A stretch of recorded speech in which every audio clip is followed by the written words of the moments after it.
Engineer Thangamuthu IPS academy அரசு பணி வெற்றியின் முதல் படி. குட் மார்னிங்ப்பா, welcome to Thangamuthu IPS academy. நம்ம அகாடமியில் இப்போ 1 இயர்க்கான maths and GS batch start பண்ணியிருக்காங்க.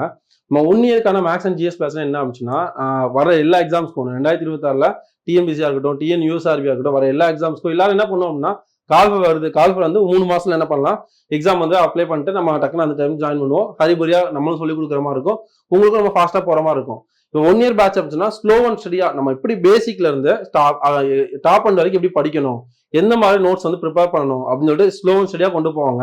இதுல ஜாயின் பண்ணதுக்கு என்ன அட்வான்டேஜ் அப்படின்னா, நீங்க 1 இயர் ஃபுல்லாவே அந்த அக்சஸ் எடுத்துக்கலாம்.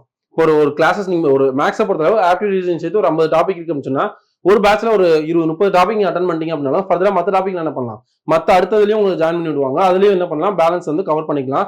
1 இயருக்கு ஸ்லோ அண்ட் ஸ்டடியா படிக்கும் போது நமக்கு அடுத்த வர எல்லா எக்ஸாம்ஸுமே ப்ராப்பரா அட்டன் பண்ண முடியும். ஃபர்தரா ஏதாவது உங்களுக்கு டீடைல் வேணும் அப்படின்னா அது 2 நம்பர் கான்டாக்ட் பண்ணுங்க. உங்களுக்கு இந்த பேட்ச்ல என்னெல்லாம் ப்ரொவைட் பண்ணுவாங்க, எந்த மாதிரி கிளாஸஸ் கொண்டு போவாங்க அப்படிங்கிறத உங்களுக்கு தெளிவா சொல்லுவாங்கப்பா. All the very best. Good மார்னிங்ப்பா. அடுத்து என்ன பார்க்க போறோம் அப்படின்னு சொன்னா, இந்தியாவோட அண்டை நாடுகள் செகண்ட் மேப் பார்க்க போறோம். ஃபர்ஸ்ட் மேப் ஆல்ரெடி பார்த்துருக்கோம். பார்க்கல அப்படின்னா ஒன்ஸ் பார்த்துட்டு அதுக்கு செகண்ட் மேப் வாங்க. ஆர்டரா தான் கொண்டு போறேன், உங்களுக்கு யூஸ்ஃபுல்லாவே இருக்கும். செகண்ட் மேப் என்ன அப்படின்னா, இந்தியாவோட அண்டை நாடுகள். இந்தியா ஒரு பக்கம் ஃபுல்லா நிலத்தாலையும் இன்னும் 3 பகுதியில் நீராலையும் சொல்லுது பார்த்தோமா. அப்ப நில எல்லைகளை எந்தெந்த நாடுகளோட இந்தியா பகிர்ந்து கொள்ளுது அப்படிங்கிறத அந்த மேப்ல பார்க்க போறோம். ஃபர்ஸ்ட் இது பாகிஸ்தான். மொத்தம் இந்தியா 7 நாடுகளோட தன்னுடைய நில எல்லையை பகிர்ந்து கொள்ளுது. எத்தனை நாடுகள்? 7 நாடுகளோட நில எல்லை பகிர்ந்து கொள்ளுது. ஃபர்ஸ்ட் பாகிஸ்தான், இங்க இந்த ரெட் கலர் மார்க் பண்ணிருக்கோமா, இது பாகிஸ்தான். அடுத்து ஆப்கானிஸ்தான், சீனா, நேபாளம், பூட்டான். அதுக்கப்புறம் இந்த பார்டர் எல்லாமே சீனா தான். இங்க கொஞ்சம், அடுத்து இங்க கொஞ்சம், அடுத்து இங்க கொஞ்சம், இது எல்லாமே சீனாவோட தான் வரும். அடுத்து 6வது மியான்மர், 7வது வங்காளதேசம்.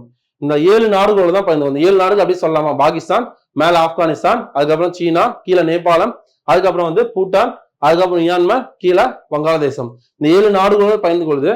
இதை கொஸ்டின் ஏரியா அப்படின்னு சொன்னா, எந்த நாடோட அதிகபட்ச நிலையில பகிர்ந்து கொள்ளுன்னு கேட்கலாம். அதிகபட்ச நிலையில அமைச்சுன்னா வங்காளதேசத்தோட அதிகமா பகிர்ந்து கொள்ளுது.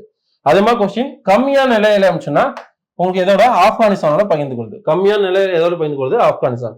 2 கொஸ்டின் ரொம்ப இம்பார்ட்டன்ட். இந்தியா தனது நிலையிலையா எந்த நாடோட அதிகமா பகிர்ந்து கொள்ளும்? மொத்தம் எத்தனை நாடுகளோட பகிர்ந்து கொள்ளுது? 7 நாடுகளோட பகிர்ந்து கொள்ளுது. 2வது கொஸ்டின், இந்தியா அதிகபட்ச நிலையில எந்த நாடோட பகிர்ந்து கொள்ளுறான்? வங்காளதேசத்தோட பகிர்ந்து கொள்ளுது. எவ்வளவு கிலோமீட்டர் அமைச்சுன்னா 4156 kilometre. 4156 kilometre. 3rd question, India தனது நிலையிலையா கம்மியா எந்த நாடோட பகிர்ந்து கொள்ளுது அப்படின்னா ஆப்கானிஸ்தான். எவ்வளவு கிலோமீட்டர் அமைச்சுன்னா 106 கிலோமீட்டர். ஓகேவா? அந்த இது பார்க்கும் போதே அவர் எல்லை கோடுகள் பார்க்கலாமா, கிலோமீட்டர்ஸ் அதுக்கு மட்டும் ஞாபகம் வச்சா போதும். அதுக்கடுத்து இந்தியாவையும் பாகிஸ்தானையும் பிரிக்கிற எல்லை கோடு அப்படின்னா ராக் கிளிஃப் எல்லை கோடு, ராக் கிளிஃப். ஆப்கானிஸ்தானையும் இந்தியாவையும் பிரிக்கிற எல்லை கோடு துரான் எல்லை கோடு, துரான் எல்லை கோடு. சீனா இந்தியா பிரிக்கிற எல்லை கோடு மெக்மோகன் எல்லை கோடு. நேபாளம் இந்தியாவை பிரிக்கிறது இந்தோ நேபாளம். பூட்டானையும் இந்தியாவை பிரிக்கிறது இந்தோ பூட்டான். மியான்மரை இந்தியாவையும் பிரிக்கிறது இந்தோ மியான்மர். அடுத்து வங்காளதேசம் பிரிக்கிறது ராக் கிளிஃப். ராக் கிளிஃப் 2க்குமே சேமா தான் வரும். ஓகேவா? இது பார்க்கும் போது நம்மளோட அண்டை நாடுகள் என்னென்னு நமக்கு தெரிஞ்சிருச்சு. அப்ப அதோட தலைநகரும் பார்த்துக்கலாம். இப்ப அண்டை நாடுகள் அது தலைநகர் பார்க்கறது நம்ம இம்பார்ட்டன்ட். பாகிஸ்தானோட தலைநகர் இஸ்லாமாபாத். பாகிஸ்தானோட தலைநகர் இஸ்லாமாபாத். ஆப்கானிஸ்தானோட தலைநகர் காபூல். ஆப்கானிஸ்தானோட தலைநகர் காபூல். சீனாவோட தலைநகர் பெய்ஜிங். சீனாவோட தலைநகர் பெய்ஜிங். நேபாளத்தோட தலைநகர் காட்மாண்ட். நேபாளத்தோட தலைநகர் காட்மாண்ட். பூட்டானோட தலைநகர் திம்பு. அதுக்கப்புறம் மியான்மரோட தலைநகர் நைபிதோ. நைபிதோ. அதுக்கப்புறம் வங்காளதேசத்தோட தலைநகர் டாக்கா. அப்படியே தலைநகர் சேர்த்து பார்த்தலாமா. இந்த மேப்ல நம்ம என்ன பார்த்துட்டோம்னா, இந்தியா நில எல்லைகளை எத்தனை நாடோட பகிர்ந்து கொள்ளுது? 7 நாடுகள். அதிகபட்ச நிலை வங்காளதேசம், எவ்வளவு கிலோமீட்டர்? 4156 கிலோமீட்டர்.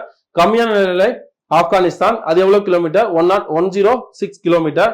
அதுக்கப்புறம் எல்லை கோடுன்னு பார்த்தோம்னா, பாகிஸ்தானோட ராக் கிளிஃப் எல்லை கோடு, மேல ஆப்கானிஸ்தானோட துரான், அப்புறம் சீனாவோட மெக்மோகன், மத்த எல்லாமே இந்தியாவோட சேர்ந்து தான் வரும். அதுக்கப்புறம் இதோட தலைநகர் பார்த்திருக்கோம். பாகிஸ்தானோட தலைநகர் இஸ்லாமாபாத், மேல ஆப்கானிஸ்தான் காபூல், சீனா பெய்ஜிங், நேபாளம் காத்மண்ட், பூட்டான் திம்பு, மியான்மர் நைபிதோ, அதுக்கப்புறம் வங்காளதேசம் டாக்கா. ஓகேவா? இது ரொம்ப யூஸ்ஃபுல்லா இருக்குன்னு நம்புறேன். கண்டிப்பா கமெண்ட்ல மென்ஷன் பண்ணுங்க. இதுக்கப்புறம் அடுத்த மேப்ல பார்க்கலாம். தேங்க்யூ.